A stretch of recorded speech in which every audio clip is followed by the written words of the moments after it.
Bonjour, aujourd'hui je vais vous parler du livre homéopathique que j'ai écrit et qui est sorti il y a quelques semaines maintenant. Juste pour vous donner des clés pour bien l'utiliser. Ce livre reflète tous les conflits énergétiques auxquels l'individu peut être confronté.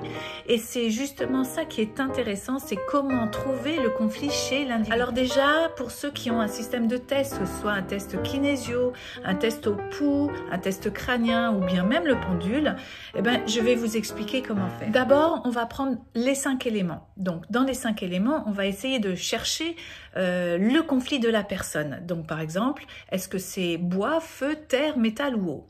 Si je trouve au test que le bois répond, ça veut dire que la personne est dans un conflit à l'intérieur par rapport à une direction à prendre, par rapport à un désir, un projet ou un rapprochement par rapport à quelqu'un. Chaque élément révèle une situation particulière et une blessure particulière. La blessure de l'élément bois, c'est la blessure de rejet. La deuxième chose, c'est je vais tester si la personne a besoin d'équilibrer son bois de façon globale. Et donc, je vais tester le remède homéopathique associé au bois qui est Psorinum.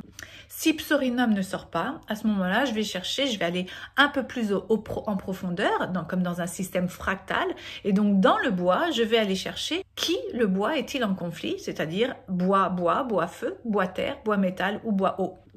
Une fois que j'ai trouvé le deuxième élément, on va dire que c'est encore une fois bois qui sort, donc bois, eh ben, il me suffira de tester les remèdes homéopathiques qui sont reliés au conflit bois-bois, c'est-à-dire nux vomica, sulfure ou aconite. Décortiquer chaque remède homéopathique pour en tirer des mémoires familiales, des mémoires personnelles et la problématique dans l'instant de l'individu.